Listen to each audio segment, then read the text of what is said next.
Tulsa Titans are those in our city who aren't backing down. They stay positive when things look hard. They lead with integrity, even when it requires sacrifice. They take their family life as serious as their work life. This show features them to teach and inspire the next generation among us. Welcome to another episode of Tulsa Titans, where we're highlighting local business leaders who are making a difference. Today, I'm excited. I've got Carey Baker with me. She's the founder and owner of ProRecruiters. She also serves on multiple boards. Carey, how are you doing today? I'm doing great. Thank you for having me.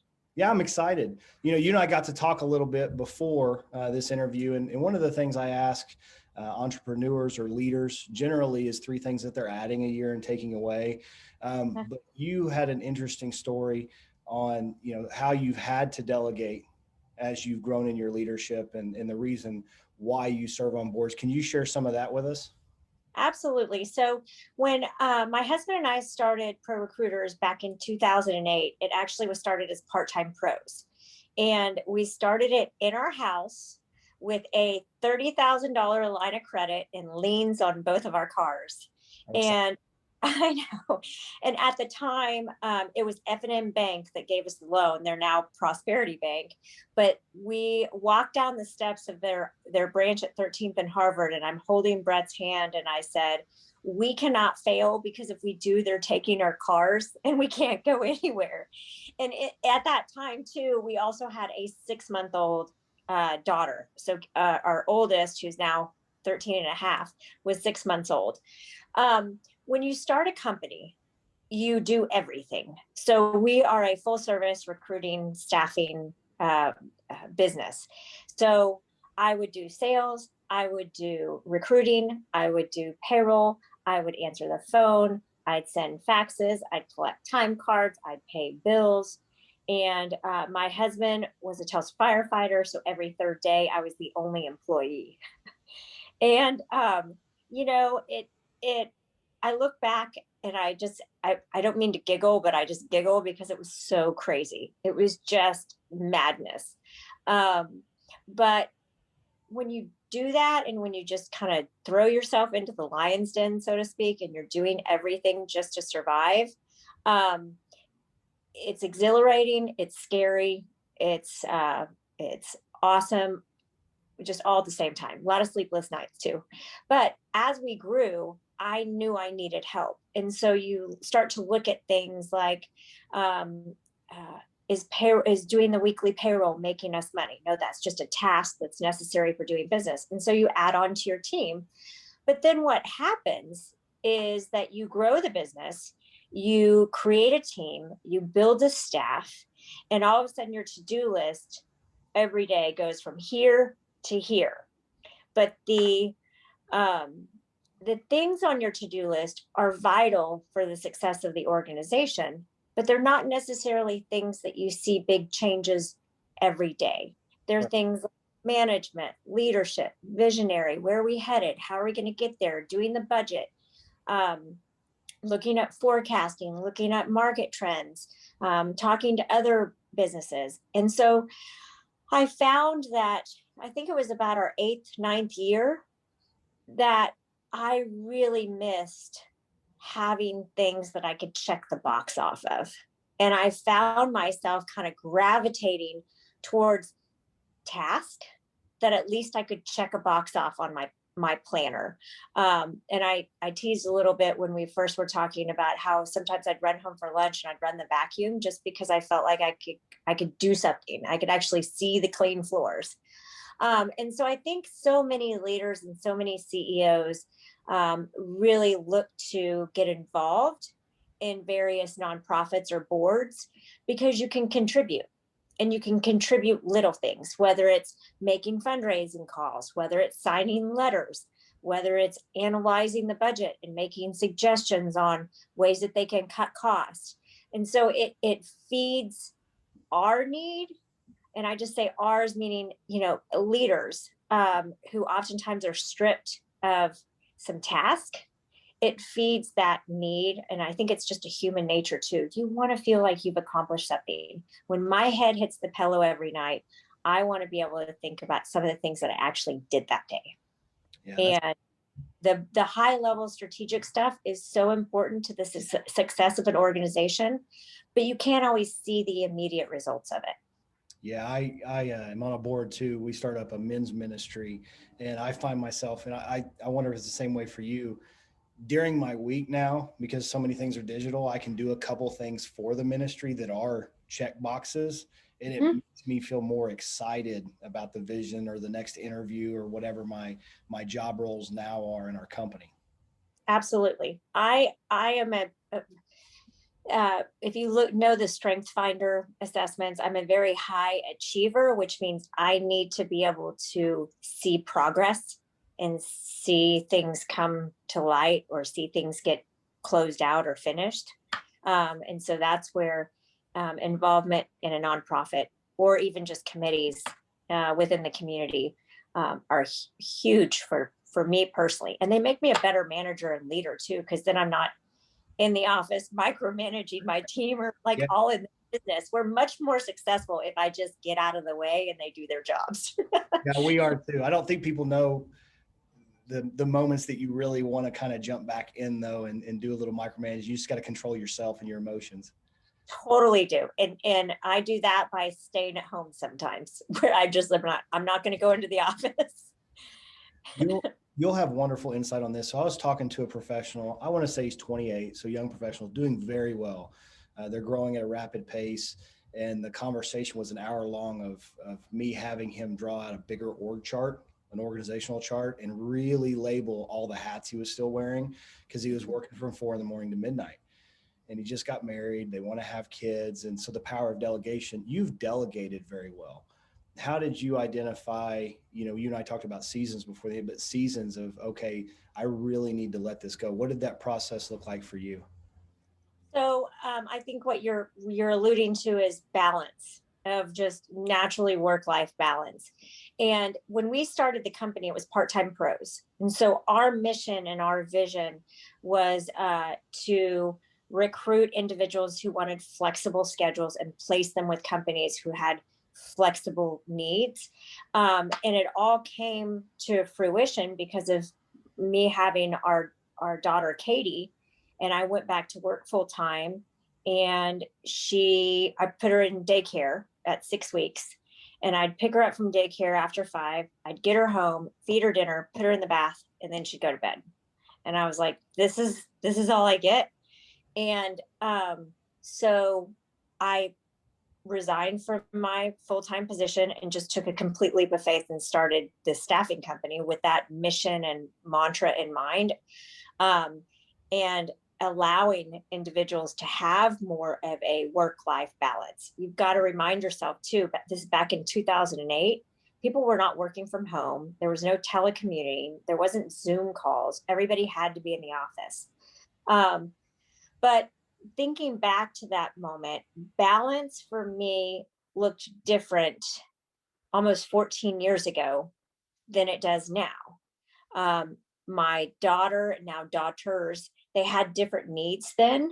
They required more, so to speak. And so work-life balance for me was different then than it is now. And so I tell people it's all about the chapter that you're in. It's not your story. It's not the book. It's what do you need right now? If this guy is an entrepreneur, he's newly married, they're looking to start a family, he doesn't have children yet. So he might have the time to be able to lean in to work a little bit more. But once that family comes, he's going to need to be able to list out what are the things that I have to be part of? What are the things that I can hire out so that I can have those pockets of time with my family? Because it evolves and it changes. So we're now almost 14 years in business. This year is the first year I've ever picked up my girls from school. I've always had an ORU student or a nanny, and we've been blessed with some amazing gals that have done the pickup. But the reason why I changed it this year is not only because I built a team that I felt confident could run the company, from 2 to 5 without me in it. But also because of the age that my girls are at. They're 10 and 13. They're in those kind of preteen years. Yep. And after school on the drive home is when they tell me about their day. They tell me about what's going on, because it's not happening at 5 or 6 when we sit down for dinner, because they've forgotten about it. And so I knew years ago that that was the time that I wanted to spend with them. And so from 2:30 to 4 o'clock, that's my lunch hour, and that's my time with the girls. Because after 4:30, they're going off to their after school activities, or they're doing piano, or they're working on their homework. I can work again because I don't need to be, they're not toddlers. I don't need to be watching them. So that's what I just tell people is like, figure out what you need in the moment, and don't worry about having this set schedule for life. Give yourself some agility and some flexibility to just embrace the present, and to say, okay, for now, these are the important things. This is what balance looks and feels like today or for the next few months. And then if things change, then you go with the flow. And I preach that. It wasn't easy getting there because I'm a scheduled type A, do this. Yeah. I'm also, though, a huge proponent in self-care. And I know for me that, getting up at 4:45 in the morning is not something that I love to do, but I do it because that's my time to exercise and have that self-care time, because no one else is pulling at me in the moment. So sometimes you too have to like put in more hours, but you put in more hours because you're focusing on things that are also really important for you personally. And I think, exercise, meditation, journaling, those sort of things are super important to keep us grounded. No, I agree with you. It's interesting you say that. So, you write out the pillars, and for people, a lot of people, their why is first. For me, it's God. And then you've got to take care of your wife or your husband. I actually put self second. And so I struggled for probably 6 months. My daughter's 3, my son's 6. And so now that she's not waking us up every night, I get up at 5:30 and I have a solid hour and a half for exercise, reflection, time in the Word, the things that I need for me, because they're going to get disrupted the rest of the day. Absolutely. Yep. That's wonderful. Now, so on that call, a healthy work-life balance, but the delegation, how did you Yes. figure out who to hire and when to delegate? So delegating So, job roles. yeah. So, one of the things you wanted me to think about was a book that I Yeah. would recommend. And I wish I have a stack of books next to my bed that is this high. And it's embarrassing because I wish I read every night. There are all these books I want to get through. But I tend to, when I get in bed and if I'm watching a show, then I tend to fall asleep. so I don't necessarily stay up reading, but there's a book called Traction. Yeah. And it's the Entrepreneur Operating System book. And I think it was, let's see here, it was 2017 that it was recommended for me to read. And I read it. And I realized after reading it, I didn't have the right people in the right seats. Didn't necessarily have the wrong people on the bus, but I didn't necessarily have the right people in the right seats. So that allowed me to really focus on where our weaknesses were from an organization standpoint, what things I was holding on to that I should not have held on to, and making sure that I delegated tasks and responsibilities to the right people. So we went through a complete reorganization. I ended up bringing on new people that 80% of them didn't last, because that's what happens when you try a new process. Yeah. And very disruptive for our company. But by the end of 2018, we had an amazing team and we were rocking. I mean, it was like everybody was perfectly suited for the roles and responsibilities that they were meant to do. I didn't keep everybody through, 2018 to now, because what happens too is when you groom and develop people, they grow and then they go find something else. But it allowed me to really focus on what are the tasks at hand, how do we get to our goals, how do we grow as an organization, and what do we need to get there. And that book helped me figure out what to delegate. I'm also a big believer in the Clifton Strengths Finders. And we had everybody on the team do a Strengths Finder assessment. And that helped me understand what things they would thrive in. Like I've got one team member who loves processes. She loves documentation of processes. She's very analytical. She's also very social. She loves to work with people and mentor. So there were two things that I was responsible for. One is, processing, mapping out kind of our workflow processes. And the second was just team building fun activities that are necessary for a small business. I hated both those things. I didn't want, I knew in my mind the process that we did and I knew how to do it, but I didn't want to spend the time on actually documenting it and putting it into a nice PowerPoint. And I'm all about participating in fun, but I'm never the instigator of fun. I'm never the one that's like, hey, let's go do this. I'll be right there with everybody, but I'm never going to instigate it because I tend to just work more. And so when I found, this one staff member that had these qualities, it was very easy for me to say, okay, I'm delegating this project to you. And by the end of the year, here's what you're going to have accomplished. And I'm delegating all responsibilities for quarterly team building activities. And she's so happy. She gets to do things that feed her strengths. And I got to unload and delegate things that were on my plate that were just going to go uneaten.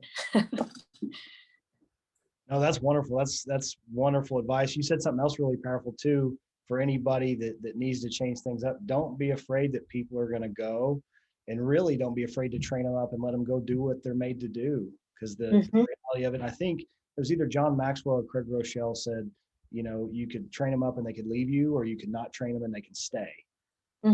Always be willing as a leader to just invest in people and it'll all work out, I think. I've trained a lot that have left me, but I have great relationships with all of them. And that's what keeps me going. Yeah, others. Well, that's probably some of the reasons you serve on some of those boards too. Maybe. Now with Traction, did you guys bring anybody in from the outside, or did you just bite all that off yourself? I would have loved to bring someone in on the outside, but it was so expensive, we couldn't afford it. So we just tried our very best. Now I did bring like a facilitator in to help us with our quarterly rock meetings because I'm not good at running those types of meetings. So we paid somebody to just come in and lead the discussion. But we all kind of stacked hands. I wasn't going to pay someone $5,000 a day to come in and be a consultant. Not that it's not absolutely worth it. We just weren't financially in a place to afford that. No, I love though jumping into something new that you recognize that, hey, this isn't my strength and that's okay. And I like that you said that, hey, I did do these two things as a leader because our team needed them, but I was smart enough to kind of reflect. I think that's important for leaders and know that even though they were getting accomplished, they were personally draining me. They weren't, 1 degree calls them a green, yellow, or red, right? They were yellows, maybe, or reds. And so you delegated those off. That's really, really good. But I think a lot of leaders need to be okay with hiring outsourced people to come do a leadership role for them in a season or come do some coaching. It doesn't have to be all you. Absolutely. No, not at all. So if you're okay with it, can I pivot over to culture a little bit? Sure. So I know a lot of people that and that's why I reached out to you. I'm very blessed you gave your time to be on this podcast, but they talked highly of you and they also talk highly of your team and how you have a strong culture. How have you taken your values and made sure that you spread those things through your organization? Well, that you alluded to kind of bringing that up, and that is I appreciate the compliment, but it's been a journey. It's been a work in progress because I did not starting a company is kind of like having a child. There's no manual that comes with it. And I didn't know diddly squat about running a company. I had managed teams in big corporations, but I didn't know anything about a small business. And I failed a lot of my past employees pretty badly because I was more of a doer than I was a leader, because that was my comfort zone, is the doing and the task and just to get it done. And also I think there's a lot of fear in it because it was there were liens on my cars, there were second mortgages on my house, and there's a lot of personal investment that goes into starting a company that really fogged my ability to truly lead because I was so scared. Um, and I think what transformed and really changed our culture is when I finally admitted, and I think it was like 8 years into it, that I was scared, that this was scary. Um, but I had a lady who said something to me, and she said, as a parent, your job is to share your wisdom, not your woe, with your kids. And that was very resonating to me of I'm raising two girls. It's not my place, nor is it being a good parent to share my woe. I just need to share my wisdom with them. I need to share what I've learned and where I'm going and how I'm growing. And I took that advice and I put it into the workplace. And so instead of sharing my woe, instead of being like, holy cow, I am so scared, Yeah. it was, guys, I'm not quite sure I know exactly how to get here. Like, I know we were here, but I want to get here because I want to have cash reserve. So if we have a recession or we hit a global pandemic, we have the safety and security to keep everybody on the team. But in order to do that, we're going to have to take our sales from 1.5 million to 2.5 million. But I'm not sure how we get there. I need your help. And it was having that sort of communication with my team where I was trying to share some wisdom. I was trying to say, okay, here's where I want to go, but also that vulnerability of, I can't do this by myself. Right. I need you all, and I need your ideas, and I need your commitment. And I think that's what created the culture that we have now, which is, it's very caring, it's very collaborative, and um, it's just very open. And I think one of my recruiters said it, and it was such a big compliment. She said there's always a space for failure in this business, in this office. She was like, there's never a fear of failing because you allow us to fail, because through our failure we grow. And I know we're not going to be yelled at or beat up for making a mistake. We're all going to come together. And I was very open about, the mistakes that I made in the past, the failures that I had for past people that I managed, and how I just didn't know, but I wasn't honest enough in the moment to have that kind of vulnerability and open up. So I think for now it's just um, it's trying to share my wisdom, not my woe, and having that humility of being so appreciative for everybody's contribution, having permission to fail as long as we grow from it and we don't repeat those failures, and just working together, being honest. That's wonderful. I like how, you guys have that culture because that's how you came forward to your team, right? You were real. You weren't Mm-hmm. going to be the executive. You were just really real with your team. And then you invited them into your vision, and Mm-hmm. they took the roles you gave them and ran with it. It sounds like. They totally did. And I went to all of them um, in August of this past 2020. And I said, I really want to pick my girls up from school starting in September, especially with it being a pandemic. I didn't know how school would go. They were going to go in person, but they were wearing masks and plexiglass and social distancing. And, that's a lot for our younger. And I said, guys, I need your permission to do this because I'm scared. I don't want you to think that I'm just bailing on you in the afternoon. I'm always working. You know, you can reach me at all times. And it was all of them that came together and said, Carey, you work circles around all of us. We know that you're in it 24/7. Whenever we call or text or email, you are responsive like that, whether you're here or not. And they were like, go get your girls. You deserve this. We got this. And it was like giving them that vote of confidence too of, you guys run the business in the afternoons when I'm not there, helped too, of just uh, kind of trust. No, that's really good. That's really good. You mentioned, and I think it's important to kind of go back and note that in 2008, the last time that I think everybody in the United States considers that we had a challenge, right? Mhm. It was a really difficult time, and everybody views 2020 as a very difficult time. But I think you said, especially for this podcast, something really special. We didn't have the ability to work from home. We didn't have this technology. And so we Mhm. may have had what everybody considered, we had something happen globally, right? It changed everybody. A lot of the communication stressed everybody out. But optimistically, we have a lot more opportunity. Can you speak to that? And then also you staff. And so what opportunity has it given people that they didn't have when you started in 2008? Well, I think an opportunity for us just personally is because of our first core value is balance, and it reads, it's not about the hours that you punch in, it's about the output. That's So good. it doesn't matter when you're physically in the office, it's what you do when you're working. And so I years ago set up to where, every person has a VPN connector. Every person has, we use a phone system that someone calls the office and your cell phone rings. So you can run, but you can't hide, sort of thing. Yeah. And we invested in the tools and technologies. We have an applicant tracking system that's completely cloud based. So all you need is access to Explorer or the internet. So when the pandemic hit, we never skipped a beat. We just kind of all scattered.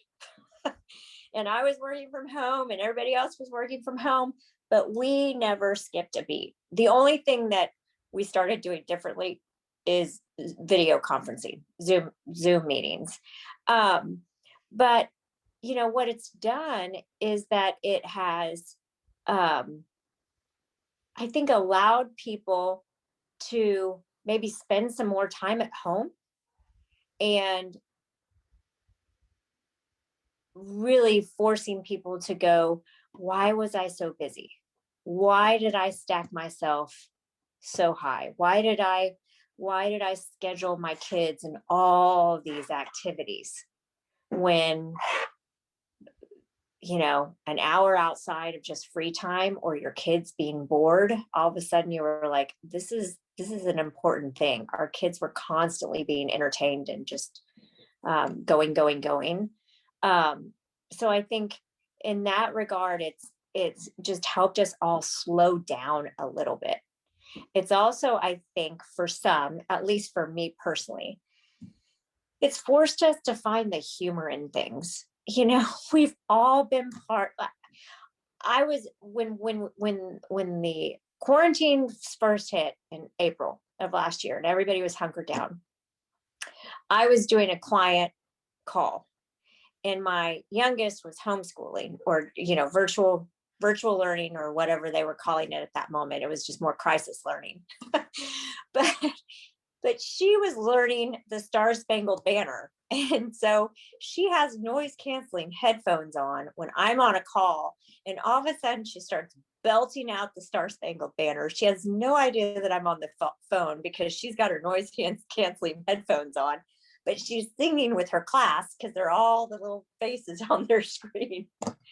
And the old Carey would have freaked out and thought, oh my gosh, this client is going to think so poorly of me. And then the new Carey, I think what has come over this last year is you just got to laugh about it because we're all in this together. So I think it's helped us have some humor.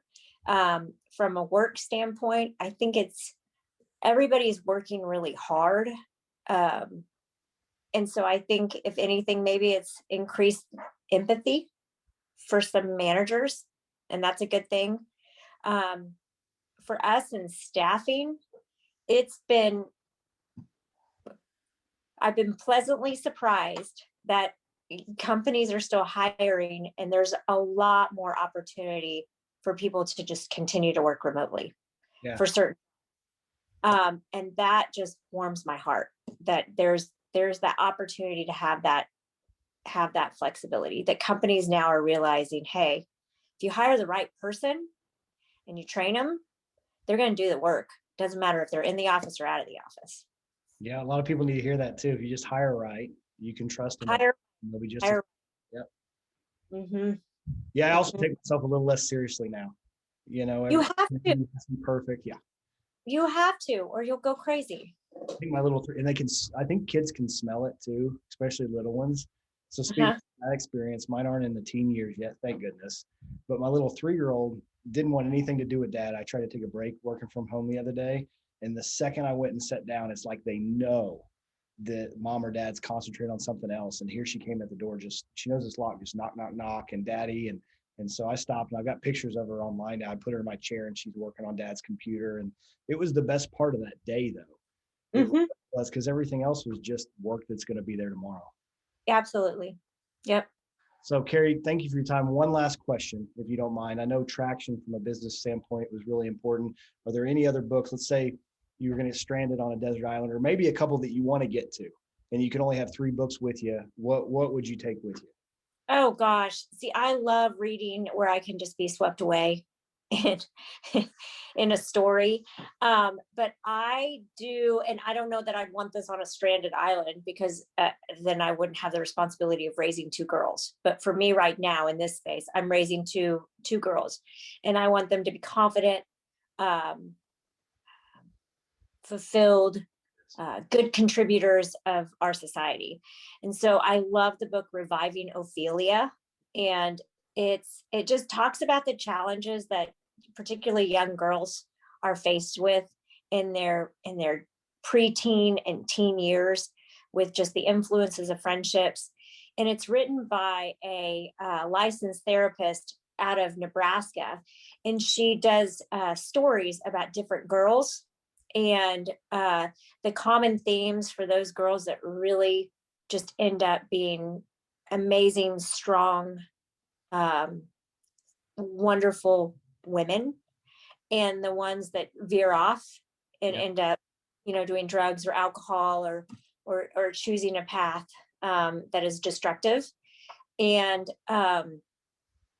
it's just it was a wonderful book for me. I've read it twice now again, just because there's so much in there about talking to your kids, about being available, about the importance of friendship, about boundaries, about just parenting, about marriage, and how, if all else has to fail, when a husband and a wife can show a unified, loving front, the security that brings a child, particularly a young girl, is huge.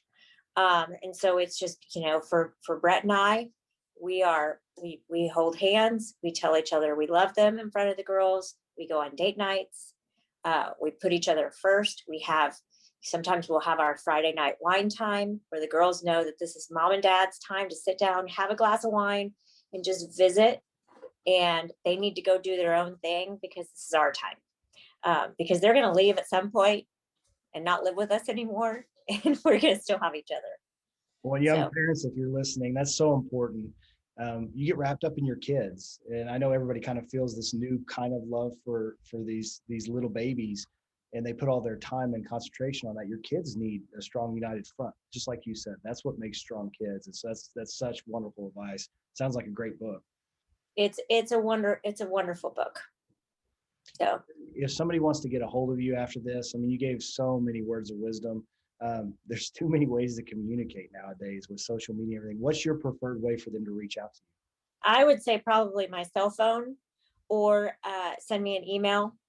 I don't know if you want me to verbally go through that, or you want to just put it out on your site. It's totally up to you. But I'm not afraid to throw out my cell phone or my email because